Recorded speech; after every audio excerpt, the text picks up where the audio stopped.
हाँ तो सुनो, अब हम लोग इसका पढ़ेंगे दोष। मेंडलीव का क्या पढ़ेंगे? दोष। अच्छा, अचीवमेंट तो समझ में आ गया। दोष का मतलब होता है, इसको खामी भी बोलते हैं या तो त्रुटि बोलते हैं, त्रुटि। लिमिटेशंस, लिमिटेशंस बोलते हैं। क्लियर हुआ? तो अब हम लोग पढ़ेंगे मेंडलीव का क्या दोष था, मेंडलीव क्या क्या गलती किया था अपना पीरियोडिक टेबल में। तो देखो कुछ कुछ ही क्वेश्चन आएगा। पहला पूछेगा मेंडलीव का नियम, तो ये नियम जो है ये लिखना है। फिर पूछेगा मेंडलीव का आवर्त सारणी में कितना तत्व था, तुमको 63 था। फिर तुमको पता है मेंडलीव में आवर्त कितना था, 7 था। वर्ग कितना था, 8 था। ये सब नहीं पूछता कुछ भी, ठीक है। चलो अब इसका लिमिटेशन पढ़ते एक एक करके। तो एक नंबर गलती क्या था कि वो तत्व को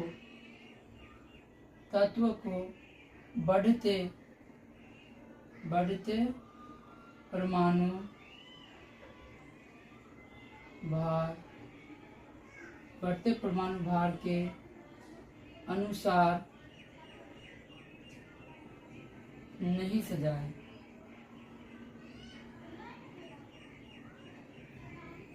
ध्यान से समझो, मेंडलीव ना क्या किया था, बस जिसका जिसका गुण सेम मिल रहा था उसको रख दे रहा था एक जगह। एक बात बताते, ध्यान से समझो कि मान लो कोई 5 क्लास का एक बच्चा है, या तो हाँ समझो कोई 5 क्लास का एक बच्चा है और कोई 12 का एक बच्चा है।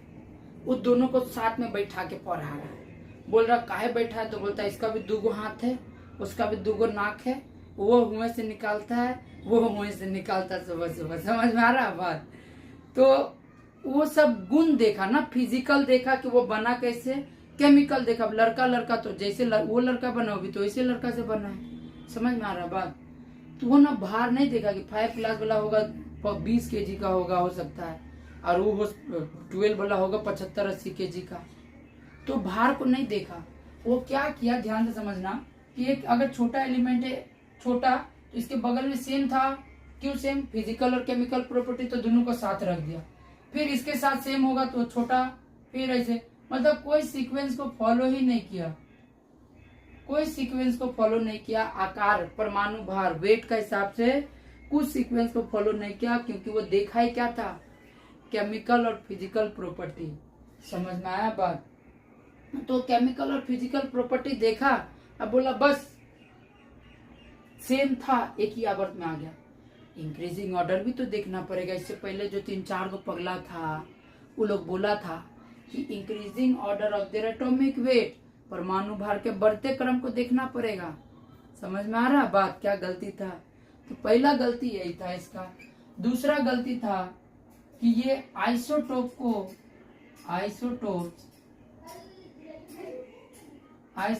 को पीरियोडिक आवर्त सारणी में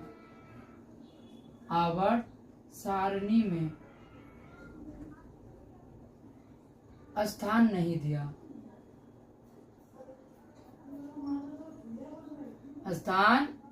दिया। अब इसका मतलब समझाते। मान लो एक हाइड्रोजन है, हाइड्रोजन का 3 गो भाई तुरवा, 1 गो भाई, 2 गो भाई और 3 गो भाई। हाइड्रोजन का 3 गो भाई तुरवा भाई, नॉट जुड़वा, इट्स तुरवा। तो पहला हाइड्रोजन का H1, दूसरा हाइड्रोजन H2, अरे H2 ऊपर में, H1, H2 और H3, ऐसे करके 3 को हाइड्रोजन।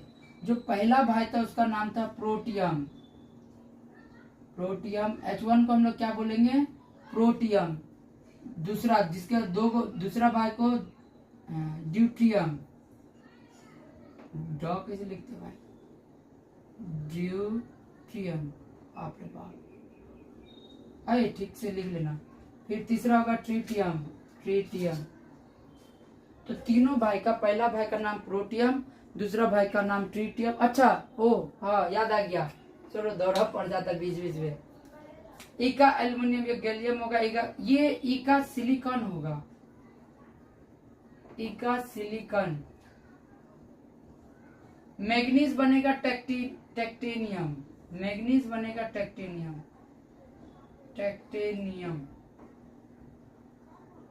और ये है जर्मेनियम। हाँ एकदम में जर्मेनियम। अभी एकदम सही। उसका प्रिडिक्टेड एलिमेंट 4 को था, इका बोरोन, इका एल्यूमिनियम, इका मैग्नीज, इका सिलिकॉन। और वो प्रिडिक्शन किया था, तो अभी के समय में इका बोरोन बन चुका है स्कैंडियम, इका एल्यूमिनियम बना है गैलियम, इका मैग्नीज बना है टेक्टिनियम और इका सिलिकॉन बना है जर्मेनियम। याद है पहला क्लास में बोले थे 114 है, अब बढ़ के कितना हो गया है 118। तो उन्हीं चारों तत्वों का क्या बोलते हैं मेहरबानी से 118 हुआ है। सोचो कितना गजब इंसान था मेंडलीव। लेकिन गजब था, जाहिर सी बात है कि कोई अच्छा करेगा, वो भी 21 साल का बच्चा। तो वो जो 3-4 को जो बुढ़ो चच्चा बचा हुआ था, जो गलत साबित हुआ, उसको तो खुलबुली मचेगा। अरे तू इतना सही कैसे है रे, तो रख के गलत साबित कर, वो अभी रुक, तनी सा रुक। तो वही गलत साबित किया। पहले बोला कि नहीं, तू एलिमेंट को सीक्वेंस से सजेबे नहीं किया है, बड़का उठा के यहाँ रख दिया और छोटका उठा के वहां रख दिया बगल में, गलत बात नहीं कर सकता ऐसे। दूसरा बताया कि हाइड्रोजन का 3 को अगर भाई है, तो तुम क्या किया, पीरियोडिक टेबल में बस हाइड्रोजन को ले लिया, रे तीनों को कौन रखेगा, इनको हम लोग बोलते हैं आइसोटोप। हाइड्रोजन का ही 3 और अवतार को हम लोग बोलते हैं आइसोटोप। जैसे कार्बन ले लेंगे, कार्बन का होता है 6, कार्बन 6 और इधर में होता है 12। तो कार्बन का 6 12, कार्बन 6 13, कार्बन 6 14, ऐसे करके कार्बन का भी 3 गो आइसोटोप्स होता है। सर कुछ समझ में नहीं आ रहा आइसोटोप्स का मतलब, तो बाबू ध्यान से समझो। आइसोटोप्स का मतलब होता है, देखो ये इसमें सबका सेम है, ऊपर वाला चेंज रहेगा, ऊपर वाला क्या रहेगा, चेंज रहेगा, उसी को हम लोग बोलते हैं आइसोटोप। बोलेगा फिर भी समझ में नहीं आया, नीचे बोला है क्या, ऊपर बोला है क्या। तो देखा, ध्यान से समझो। अगर किताबी लैंग्वेज में जाएंगे तो आइसोटोप का डेफिनेशन होगा जिसका परमाणु संख्या सेम हो लेकिन मात्रा संख्या क्या हो, अलग अलग हो, उन्हीं को हम लोग आइसोटोप बोलते हैं। सर अभी नहीं आया, कोई बात नहीं, भूल जाओ, बेसिक क्लास का जरूरत है तुमको, ठीक है। अभी समझो बस ऐसे कि आइसोटोप मान लो हाइड्रोजन, जैसे हम ही है, मेरा मुंडी है पूरा हाइड्रोजन, अब ये मेरा नाक कान मुंह ये सब आइसोटोप है। तो नाक कान मुंह को भी तो देना पड़ेगा ना मुंडी में जगह, है कि नहीं। हम मुंडी रख दिए, आंख को निकाल दिए, मुंह नाक को इधर कर दिए, कान को उठा के गायब कर दिया, हम चल रहे। हाँ, तो वही किया था मेंडलीव। क्या किया था, वो हाइड्रोजन को लेके पीरियोडिक टेबल में जगह तो दे दिया, लेकिन इसका जो और 3 को जो भाई इसी से बना हुआ 3 को जो हाइड्रोजन और है उसको नहीं रखा। बोला चल निकल, भट भट भगा दिया। बोला इन लोगों का जगह ही नहीं है मेरे में, जो जगह है वो फिक्स हो गया, आप कोई नहीं आ सकता है। तब वो जो पगला साइंटिस्ट सब था वो बोला नहीं, कैसे हटा सकते हैं, आपको देना पड़ेगा। तो मेंडलीव पूछा तो तू काहे नहीं दिलू रहा, बोला हाँ तब हमरा नहीं पता, वो लोग खुद नहीं दिया और इससे क्वेश्चन कर रहा है कि नहीं देना पड़ेगा। तीसरा गलती, इसका तीसरा और सबसे इम्पोर्टेंट गलती क्या था, ध्यान से समझना, कि ये हाइड्रोजन के साथ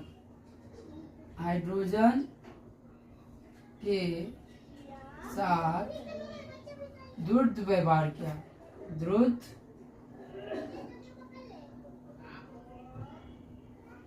हाइड्रोजन के साथ ये द्रुत व्यवहार किया, दोहरा व्यवहार बोलते हैं। जैसे एक होता है ना, घर में एगो छोटका बेटा एगो बड़का बेटा हो, तो क्या होता है, बड़का बेटा को कुछ नहीं, जो मिलता है छोटका बेटा को मिलता है, तो बड़का जाकर नहीं बोलता तुम लोग मेरे साथ दोहरा व्यवहार कर रहा है, छोटका बेटा को मार भी नहीं करता, खाली मेरे को ही मारता है, बोलता है कि नहीं बोलता है। तो वही दोहरा व्यवहार किया था हाइड्रोजन के साथ, कौन, मेंडलीव। तो एक तो सिंपल में हो गया, मेंडलीव इससे भी भयानक किया।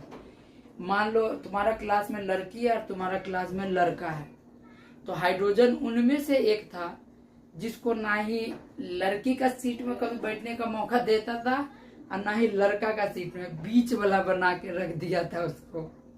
क्या बना के रख दिया था, ना ही लड़का ना ही लड़की, बीच वाला। समझ रहा है बात। तो हाइड्रोजन को वो क्या किया, बीच वाला, इसको क्या किया, अपना क्या बोलते वर्ग 1 में भी रखा इसको और वर्ग 17 में भी रखा। वर्ग 17 यानी 7 होता है, ठीक है। बाद में जब पीरियोडिक टेबल बताएंगे तो 7 क्यों है कैसे है वो क्लियर करेंगे, ठीक है। तो वो हाइड्रोजन को वर्ग 1 में भी रखा और वर्ग 17 में भी रखा। क्यों, कारण क्या था? तो वर्ग 1 का अगर हम तत्व देखेंगे तो ये आएगा, हाइड्रोजन तो है ये, लिथियम, सोडियम, पोटासियम, बस यहाँ तक समझो। तो इसका भी बाहरी कक्ष में 1 इलेक्ट्रॉन है, इसका भी बाहरी कक्ष में 1 इलेक्ट्रॉन होगा। जैसे होता है ना 3 नंबर पे आता तो 2,1, 11 पे आएगा 2,8,1, ये 19 पे आएगा 2,8,8,1। तो सबका बाहरी कक्ष में क्या था, 1-1 इलेक्ट्रॉन था। तो हाइड्रोजन का भी तो 1 ही है। तो बोला बउआ सब तुम लोग का सबका बाहरी कक्ष में 1 ही इलेक्ट्रॉन है और वर्ग 1 का भी तत्व का बाहरी कक्ष में 1 इलेक्ट्रॉन है। तो तुम कहाँ रहेगा, वर्ग 1 में रहेगा। तो पहला बार में वो क्या किया, वर्ग 1 में रख दिया। कारण हिंदी में लिख लेगा, क्योंकि वर्ग 1 के तत्वों वर्ग हाइड्रोजन को वर्ग 1 में रखने का कारण क्या था, क्योंकि वर्ग 1 के तत्व का बाहरी कक्ष में 1 इलेक्ट्रॉन होता है। वैसे ही वर्ग क्या बोलते हैं, हाइड्रोजन का भी बाहरी कक्ष में 1 ही इलेक्ट्रॉन होता है, इसीलिए उसको वर्ग 1 में रखा गया है। अब ये आया कहाँ से तो पता चल जाएगा। अभी के लिए बस ये समझो कि वर्ग 1 का ये सारा तत्व है, जिसको रखा सबका बाहरी कक्ष में 1 था, हाइड्रोजन का भी था तो 1 में रख दिया। फिर वर्ग 17 में गया, वहां पे था फर्स्ट क्लास बिरयानी इन। यहाँ तक नहीं जाना, यहाँ तक भी नहीं जाना, अभी 2 ही गो का एग्जाम्पल लेंगे। तो चेक करो, इसका ये आता है 9 नंबर पे, तो 2,7, ये भी आता है 17, 2,8,7, ये दोनों जानना नहीं है, 20 का पार है। अब मजेदार बात क्या है, हाइड्रोजन आता है 1 नंबर पे। तो चेक करो, सब तत्व अपना बाहरी कक्ष को भरना चाहता है, तो इसको भी 8 होने के लिए 1 इलेक्ट्रॉन का जरूरत है, इसको भी 8 होने के लिए 1 इलेक्ट्रॉन का जरूरत है, इसको भी बाहरी कक्ष में, इसका 8 तो हो नहीं सकता, तो बाहरी कक्ष में इसका तो 2 ही गो होगा मैक्सिमम इलेक्ट्रॉन। ये बेसिक क्लास, अगर जिसको ये समझ में नहीं आ रहा वो कमेंट जरूर करना कि हमको वो वाला बात समझ में नहीं आया जो आप बताए थे। तो बेसिक का क्लास करवाइए, तब करवाएंगे, ऐसे नहीं करवाएंगे।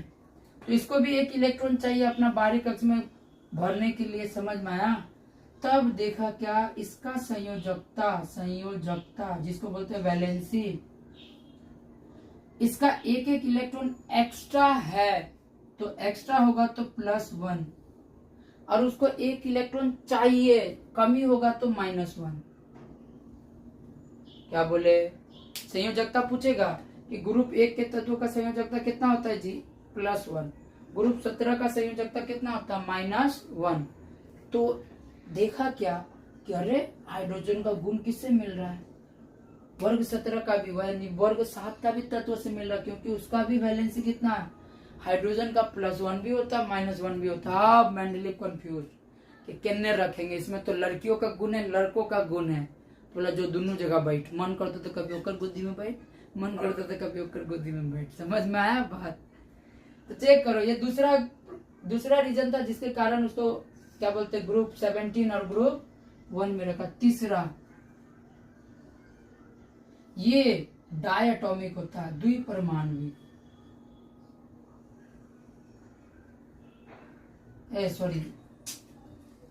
ये डायटोमिक होता है, जिसको बोलते हैं द्विपरमाणविक। स्पेलिंग देख लेना, द्विपरमाणविक डायटोमिक बोलते हैं। कैसे डायटोमिक सर, तो तुमको पता हाइड्रोजन 2 गो एटम के साथ आता है, H2 है यानी डायटोमिक। ये भी होता है F2 होता है, ये भी Cl2 होता है, ये भी Br2 होगा, I2 होता है। तो जिसके जिसके नीचे में 2 को आ जाएगा, यानी सेम ही चीज 2 बार होगा। यहाँ हाइड्रोजन 2 बार है, फ्लोरीन 2 बार है, क्लोरीन 2 बार है, तो इसको हम लोग बोलते हैं द्विपरमाणविक, डायटोमिक। क्या बोलते हैं जी, डायटोमिक। और ये कभी कभी हाइड्रोजन अकेले भी तो रहता है, ये सब डबल कभी नहीं देखा, Na2 कभी नहीं देखेगा, K2 कभी नजर नहीं आएगा। इन सबको बोलते हैं एक परमाणविक। क्या बोलते हैं, एक परमाणविक।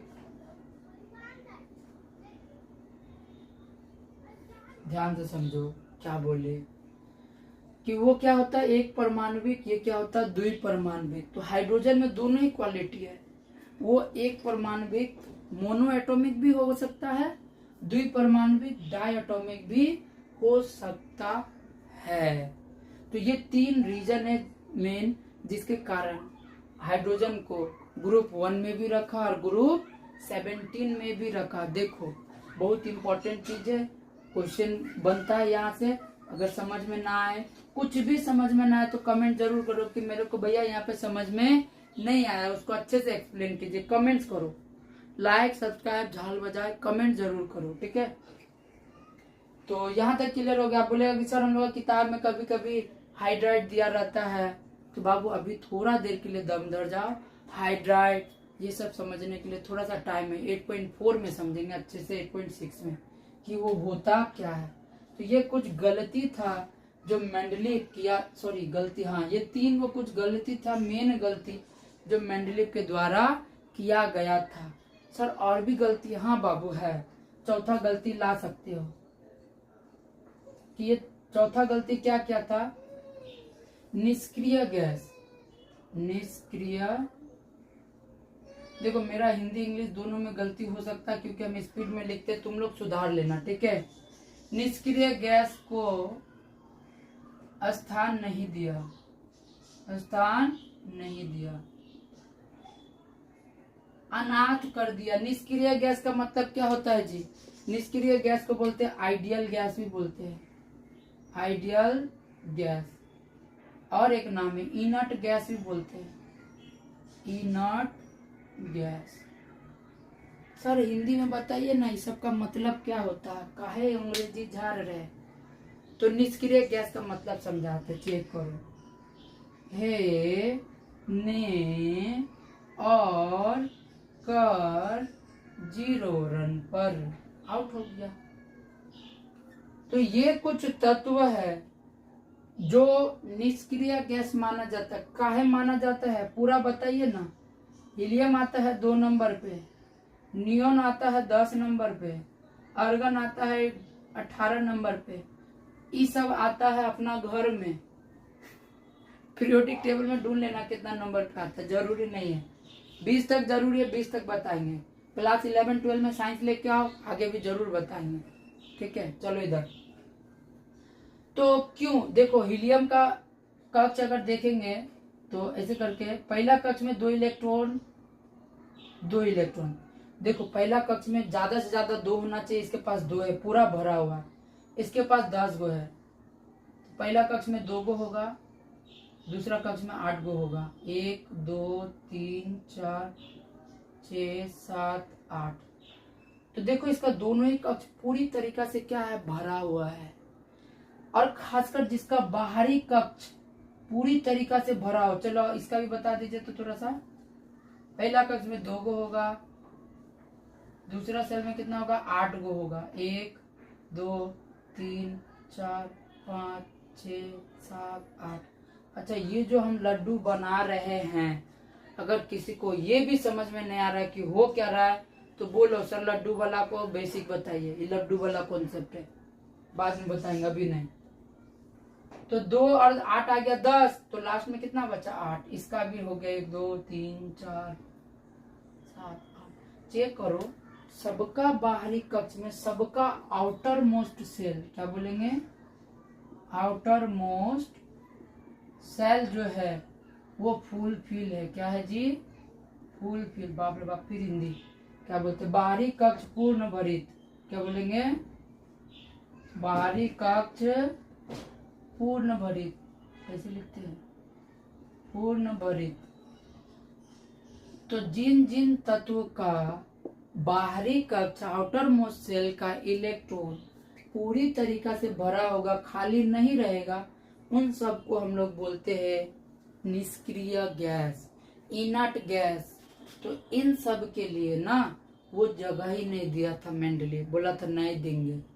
क्यों नहीं देंगे जी, मजेदार बात क्या था, उस समय इसका खोज ही नहीं हुआ था, तो कहाँ से देगा, पैदा करेगा पेट से। तो इस समय ये सब का खोज ही नहीं हुआ था, इनर्ट गैस होता क्या पता ही नहीं था, तो बेचारा नहीं दिया। लेकिन बाद में साइंटिस्ट लोग, जब नया नया साइंटिस्ट पैदा हुआ तो बोला नहीं मेंडलीव से तो गलती हुआ, वो इनर्ट गैस का जगह दिया ही नहीं है पीरियोडिक टेबल में। समझ में आ गया। सर एक बार और बताए नहीं क्या किए है, एक और एग्जाम्पल से मान लेते हम क्लोरीन लिए, 17 आता है ये। तो पहला में तो देखो 2 होगा, 1 2, दूसरा में 8, 1 2 3 4 5 6 7 8, 2 8 10 हो गया, तो लास्ट में 7 बचेगा ना, 1 2 3 4 5 6 7। देखो इसको होना चाहिए था 8, लेकिन है इसके पास 7, यानी एगो का कम है ना। क्या बाहरी कप जिसका पूरा भरा हुआ, बाहर का पूरा कप भरा होगा जब 8 गो का 8 गो होगा, तो इसका 8 गो का 8 गो नहीं है, इसीलिए ये इनर्ट गैस नहीं है। जिसका जिसका बाहरी कप भरा होगा उन सबको हम लोग क्या बोलते हैं, इनर्ट गैस, निष्क्रिय गैस कहते हैं। तो ये कुछ था अबाउट मेंडलीफ, ये कुछ गलती था जो मेंडलीफ से हुआ था। और इसके बाद आया सबका बाप का बाप मौसले। मौसले भी चोरवाई था, इसी का चीज को चुराया है बस, और कुछ नहीं किया है। तो मौसले का अगले क्लास में बताएंगे, ठीक है। अगर कहीं से भी यहाँ तक कुछ समझ में ना आए तो कमेंट्स जरूर करो, समझ में आए तो भी कमेंट्स करो, मेरे को थोड़ा सा ये पता चलते रहेगा कि कौन कौन सा स्टूडेंट इंटरेक्ट हो रहा है मेरे से, ठीक है। क्या अच्छा लग रहा है, क्या खराब लग रहा है, सब बोलो, हम अपने आप में सुधार जरूर करेंगे। जो चीज खराब लग रहा है जरूर बोलो, सर आपको ये खराब लग रहा है, आप इसको थोड़ा ठीक कीजिए। हाँ लेकिन एक बात है, मुंहफट तो है मेरा, बोली को हम शायद ही सुधार पाएंगे, इसके अलावा सब सुधार सकते हैं, ठीक है। चलो till then bye bye and जय श्री कृष्ण।